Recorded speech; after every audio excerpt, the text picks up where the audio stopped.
actually smoked DMT early in 1967, a tremendously fortuitous moment in the history of the development of my thinking. Apparently, SRI, the Army, was trying to develop a drug called BZ, which was an aerosol-delivered tryptamine that would, a hallucinogenic tryptamine that would be delivered by an artillery shell into a Vietnamese village. And while everybody was stoned on DMT, our boys would come in and kick butt or do whatever they do.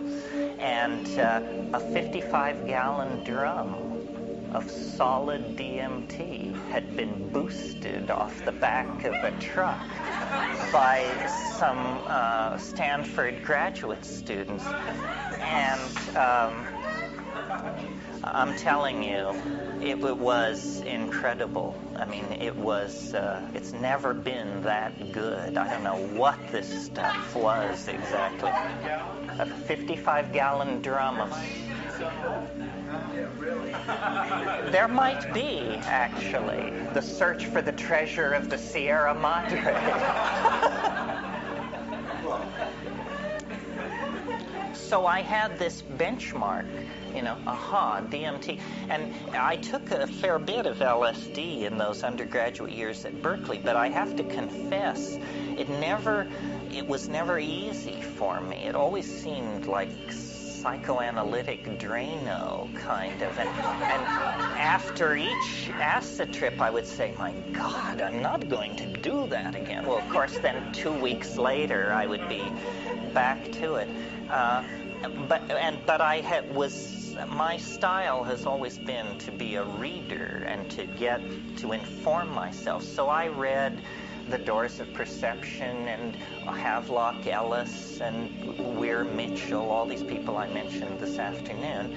And what fascinated me was how they insisted on visions, particularly Havelock Ellis's descriptions of his mescaline experiences, where he says, architectural ruins dripping with globular jewels, strange statuary leering from darkened doorways. And I said, hey, I want it. How do I get that? And LSD didn't really do it for me, although my most satisfying LSD trips, and this is just maybe a practical suggestion, were in the presence of good hashish. Hashish seems to be able to pull the pure translucency of LSD toward a much crazier, more psychedelic, more mushroomic-like place, at least for me. So then I went to India and I knocked around for a while, and I quickly became incredibly disillusioned with all of that.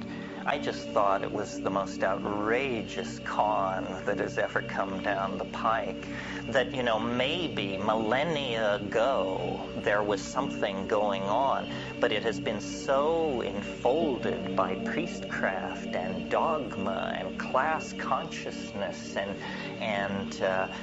everybody's out to con everybody else. And there you are. What do you know? I mean, these people have been at this for 1,000 years, and you fly in from Malibu, sugar and money heavy, into their midst. Well, they know just exactly how to turn you every way but loose. And eventually all you ask is that they turn you loose, Now, I know there are people for whom this message is unwelcome, who are within this room this evening. But I'm not knocking Indian spirituality. I think that there is a great wisdom about how to live that these world religions have accumulated. The problem was I was 23 years old and I wasn't interested in wisdom on how to live. I was interested in how do you get as loaded as possible and then be able to talk about it. Went through all these experiences and was abandoned by the love of my life, and all kinds of things happened. And eventually I decided that the answer lay in the Amazon. And so in late 1970, I had been living in Vancouver, British Columbia. I couldn't enter the States because I had a price on my head.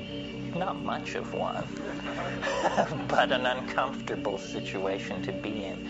So then I went to the Amazon for the first time with my brother and a couple of friends who came with me from the States, and then we quickly made common cause with a woman down there, and she came with us. So it was 2 women and 3 guys, and we were considering that that I was the oldest and I was 25 years old. As I look back on it, we were an incredibly serious and well-informed group of 22 through 25-year-olds.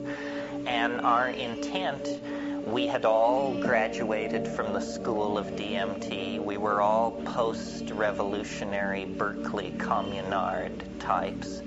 And we had collectively decided that the only hope lay in somehow getting into the DMT flash for longer than a minute to a minute and a half, and that the strategy for doing this must be then to go to the Amazon and explore these psychoactive drugs. And the one that we were interested in is one that even today has yet to become an item on the Malibu consciousness circuit, a drug called ukuhe.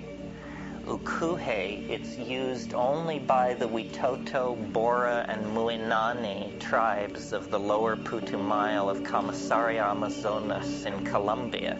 Very limited geographic area in a completely remote part of the Amazon. And what was interesting to us was the anthropological reports were that they rolled it up. It was the resin of a tree, and that they rolled it up into little pills, and that they took the little pills and then they would lie in their hammocks and they would speak to the little man.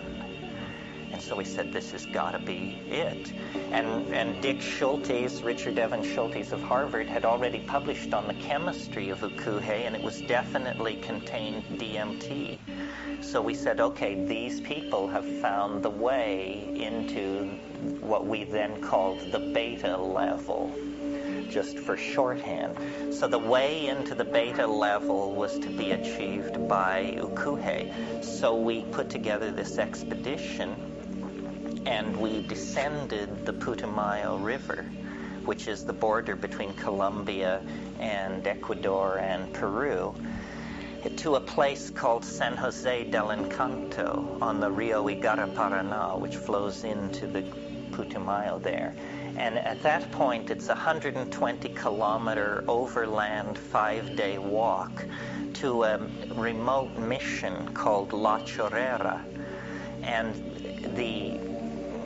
most places in the Amazon are historyless, but La Chorrera had a very dark history behind it, which I didn't really know at the time. It went on from 1912 to 15 in the Amazon, when, in a frantic effort to get natural rubber to fight the First World War, British banks bankrolled an episode of genocidal brutality that is remarkable both for the depth of the horror and for how thoroughly it's been completely forgotten. And what they did, these British banks, is they financed this Peruvian mafia called the House of Arana to basically enslave Indians over a vast area of the Amazon and force them to extract the natural rubber under pain of death. And there are endless stories of the atrocities. People had the soles of their feet removed by machete if they didn't meet the rubber quotas, and just nightmare after nightmare. If you want to read about it, there's the British Royal High Commission under Roger Casement And that was another story. You see, Roger Casement was the last man hung for homosexuality by the British Crown.